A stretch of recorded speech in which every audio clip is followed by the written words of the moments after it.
Mine de la Moria, 5 heures du matin. Lilian Thorin se rend sur son lieu de travail comme à son habitude. C'est une longue journée de labeur souterrain qui l'attend. Mais voilà que quand il arrive à la mine, c'est la débandade la plus totale. Un piquet de grève, organisé par ses collègues.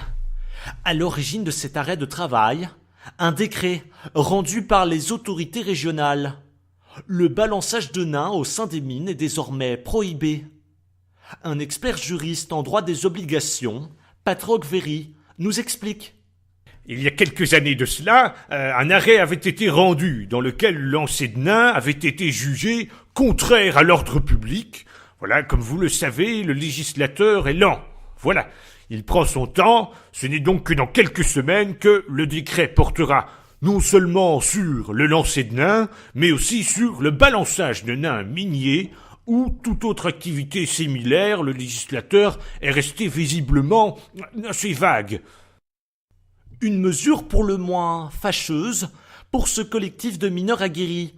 Selon leur représentant syndical, Gimli Vandeput, ce décret contribue à toujours plus enfoncer ces travailleurs, déjà 6 pieds sous terre.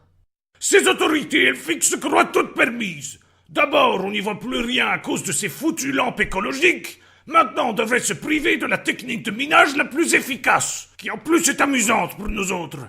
Et tout ça pourquoi ? Ordre public et bonne mœurs, monsieur. Un recours en annulation n'a pas tardé à être introduit. En attendant, la journée s'annonce festive pour ces travailleurs grévistes. Sur des airs de Diggy Diggy Hall ou encore Sémater de Christophe Minet, les nains de la Moria n'ont décidément pas fini de se faire entendre.